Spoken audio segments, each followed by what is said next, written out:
going on? You've been through this before as far as playing in the wild card game. What did you learn from that game with the Rockies that you won to try to the dynamics of trying to win a one-game playoff? Yeah, I mean, I think it's just, you don't. This is one game. It's different than any other game. As far as like, you just don't hold back on it. I guess you do everything you can to win. You throw everybody. Starters will be in the bullpen. You're not really saving anybody for anything. You're just doing everything you can to win this game, and then hopefully move on. That's the one thing I noticed that's a little different. I think the matchups will be a little bit different. Trying to match up with guys where, this year, there's a 3-batter rule and all that. I think in the Walker game, you're gonna see a little bit more matchups to make sure, everyone feels as uncomfortable as possible. But that's just kind of how it goes. It's kind of a crazy game, It's like I said, you don't save nobody for nothing. Everyone's gonna be in the pen, or everyone's got to be ready to go. You competed against the Dodgers a lot in this division. What's the emotions for you, and do you have to control those? Yeah. Well, this game kind of reminds me of 163 in 2018 coming here. Yeah, I mean, my emotions will be fine. Played the Dodgers a lot, lost a lot, and I think it's if you're going to go through the team to get to where you want to go, the Dodgers are always going to be in the way. That's just kind of how it goes. So we respect them. I have a lot of respect for that organization, how they go about it, and those players. But it's one game. We're going to try to find a way to win and beat them. Nolan, to that end, as somebody who grew up around here, somebody who grew up kind of in the shadow of revering the stadium, is today maybe a day where you can kind of take in and enjoy a little bit of the playing a postseason game at Dodger Stadium before you maybe get down to business tomorrow? Yeah, absolutely. It's nice to have a day off. I guess come here, get a workout in, and get on the field. The air, the fresh air, and I don't know. I know when I land in California, I can tell by the air that I'm home. But especially coming here, obviously, I'm so used to having a lot of my family here for these games, and it's a lot of fun to play. And I expect tomorrow will be pretty intense, pretty good environment, so it'll be great. What did you see from your team over the last week when things were pretty well locked down for you, when you guys were still staying dialed in, staying ready, and making sure that you were able to turn it right back on to where it was for tomorrow night? Yeah, well, I think, we played meaningful baseball games all the way till the last week of the season, and that's always great. And, even though we clinched last Tuesday or whatever, all those other games, you still want to do something. You still want to play well, stay fresh. And, but, there's nothing like the playoffs, just to be honest, it don't matter how long you clinch. When you get to the playoffs, the environment's amazing and it's an intense environment. So there's nothing that matches this. So you just got to try to slow it down. But I think we'll be ready to go. We'll be more than ready. What have you seen from O'Neill and Jeter this season, and how have you been able to serve as a mentor of sorts? Yeah, well, those guys have just been great. I mean, just playing great baseball. I mean, they're just kind of developing. I mean, it's just been pretty cool to see, not just them two, DC also. It's pretty cool to see them, like, you could see the development from April to, September. You could really see how much better they've gotten as the months have gone on throughout the season. And that's just experience, and I just feel like they're only going to get better and better.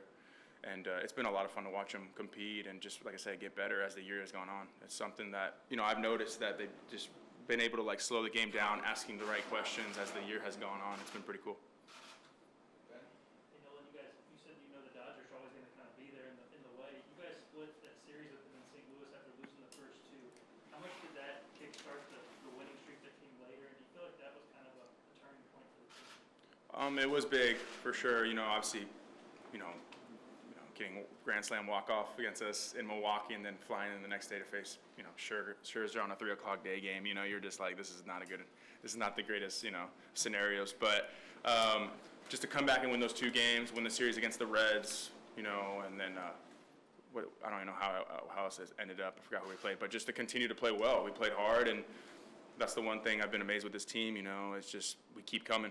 We do. We've lost some tough games this year, but we found a way to continue to compete and try to be there in the end. And there was no game that really rattled us, and that was something that I was in awe of, because after that walk-off Grand Slam, a lot of people probably wrote us off, like this is it, but we kept coming, and we went on a great streak, and now we're here.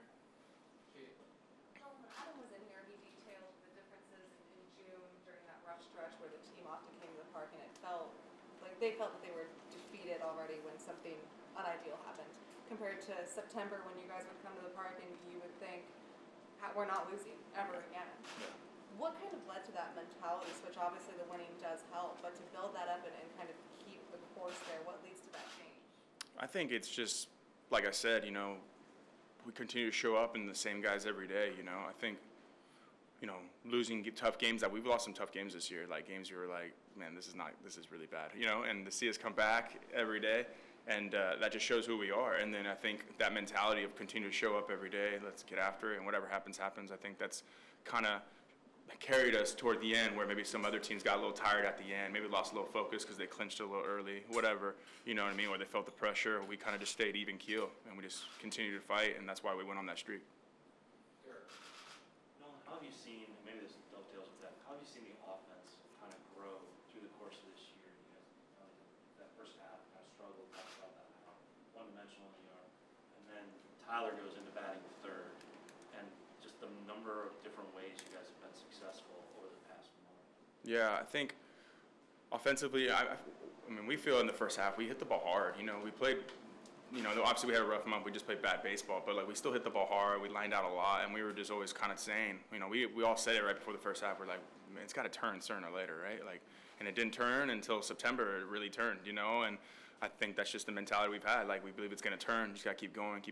And I think it's just the maturity of the offense. I think putting T on the 3-hole, and then obviously Goldie, who's been, our leader, here's my little MVP chant for him, but seriously, I mean, he really carried us to get to the playoffs. I mean, once Goldie got hot, I mean, we all just fed off him. I mean, he's been critical for us. So just those guys at the top of the order, and then Tommy played well, but like I said, the bottom of the order played well too, but I think Goldie's the one that really got it going for us. Can that help in a one-game situation, just being able to score in different ways like you guys are showing? Well, absolutely. I mean, for us to win one game, you got to be able to do everything. You got to be able to maybe hit a homer or work a rally. The Dodgers got good pitching, so you got to find a way to fight against them, and their offense is really good too. They feel the same way probably about them, where they can clip you or working at bat. So I think their offense is really good, but we're pretty steady too, and we can play defense, and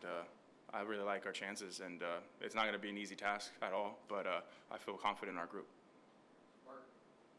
Around the country, some fans, some media are like, oh, the Cardinals again. And there's even a phrase your buddy Holiday hates, it's called Cardinal Devil Magic. It always kind of works out. I just wonder, in Colorado, your sense, did other teams and other players ever look at the Cardinals and say, man, they always seem to end up there? Was there sort of a sense around the league too, how does it always work out for them? Yeah, absolutely.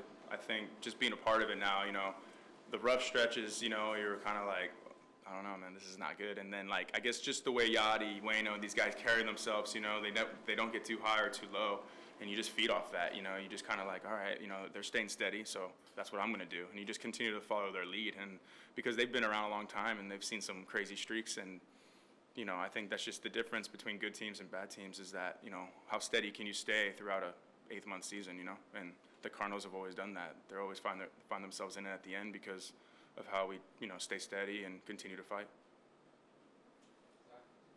Nolan, Adam and Matt Carpenter both said this is the best Cardinal defense they feel like they've ever been on. How does this defense just stack up in your eyes, and how important is that in one game where there's really no margin for error, especially against someone like Scherzer, where one run, 2 runs, and between Scherzer and Adam, or 1 run really decide that game? Absolutely. I mean, I agree. I think this is the best defense I've ever played on.